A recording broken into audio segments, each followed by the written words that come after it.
അപ്പം ഞായറാഴ്ച രാവിലത്തെ ഫുഡ് പുട്ടും അതുപോലെ തന്നെ മുട്ടയും. മുട്ടവാരം കഴിഞ്ഞില്ല. പിന്നെ ഇത് തലേന്നത്തെ മീൻകറിയാണ്. അത് കൂട്ടി കഴിക്കാൻ നല്ല രസമാണ്. അന്നാക്കിയത് കഴിക്കാൻ രസമില്ല, പിറ്റേന്ന് കഴിക്കാനാണ് മീൻകറി ടേസ്റ്റ്.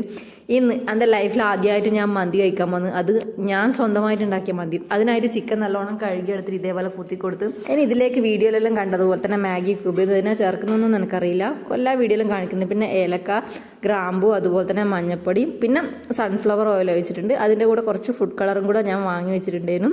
അതും കൂടെ വെച്ച് നല്ലോണം പിറക്കിയതിന് ശേഷം കുറച്ച് നേരം ഞാനവിടെ വെച്ചിട്ടുണ്ടായിരുന്നു. പിന്നെ നല്ല ഹൈ ഫ്ലെയിമിൽ നല്ലതുപോലെ പൊരിച്ചെടുക്കുകയും ചെയ്തിട്ടുണ്ടായിരുന്നു. പിന്നെ ഞാനിതിൽ ഉപ്പിട്ടിട്ടുണ്ടായിട്ടില്ല. ഞാൻ കണ്ട വീഡിയോയിൽ ഉപ്പിട്ടുണ്ടായിട്ടില്ല. പിന്നെ എനിക്കൊരു ഡൗട്ട്, ഇത് അഥവാ ഉപ്പില്ലാണ്ട് ആയിപ്പോയിട്ടുണ്ടെങ്കിൽ വെച്ച് ഞാൻ കുറച്ച് ഉപ്പിട്ടിട്ടുണ്ടായിരുന്നു. അതൊരു തെറ്റായ തീരുമാനമായിരുന്നു പിന്നെ എനിക്ക് തോന്നി. കാരണം ഉപ്പ് അവിടെ ആയിപ്പോയി. അപ്പം നമ്മൾ റൈസെല്ലാം ഇട്ട് സെറ്റാക്കിയിട്ട് ഇത് മഞ്ഞപ്പൊടിയും അതുപോലെ തന്നെ പാല് ചേർത്തിട്ടുള്ള കളറാണിത്. പിന്നെ അതിലേക്ക് റെഡ് കളറും കൂടെ ചേർത്ത് ഇനി ഇതിലേക്ക് നമ്മൾ മയോണൈസ് റെഡിയാക്കുന്നുണ്ട്.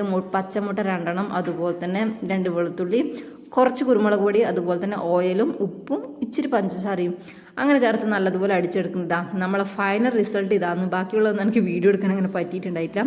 എനിക്ക് കുറച്ച് കളർഫുള്ളായിട്ട് ഇതേപോലൊരു വീഡിയോ തന്നെ ഞാൻ കണ്ടിട്ടുണ്ടായിരുന്നു. അതുപോലെ തന്നെ ആയി വന്നിട്ടുണ്ട്. പക്ഷേ പ്രശ്നം എന്താണെന്ന് വെച്ച് കഴിഞ്ഞാൽ ഇച്ചിരി ചിക്കൻ്റെ എടുക്കുക അവിടെ ഇവിടെയെല്ലാം ആയിട്ട് ഉപ്പായിപ്പോയിന്. എന്താണെന്ന് അറിയില്ല പറ്റിയത് എനിക്ക്. ഈ മാഗി ക്യൂബ് എന്തിനാണ് ഇടുന്നതെന്നും അതിൻ്റെ ഫ്ലേവർ എന്താണെന്നും എനിക്കറിയില്ല. അതുകൊണ്ട് ഞാൻ സാറില്ല, ഫസ്റ്റ് അറ്റംപ്റ്റ് അല്ലേ, പോയിക്കോട്ടെ എന്നങ്ങ് വിചാരിച്ചു. എന്തായാലും ബാക്കിയെല്ലാം നല്ലതായിരുന്നു. പിന്നെ ഈ അരി അത് സാധാരണ ബസ്മതി റൈസ് എടുക്കുന്നതായിരിക്കും കുറച്ചും കൂടെ നല്ലതെന്ന് എനിക്ക് തോന്നിയിട്ടുണ്ട്.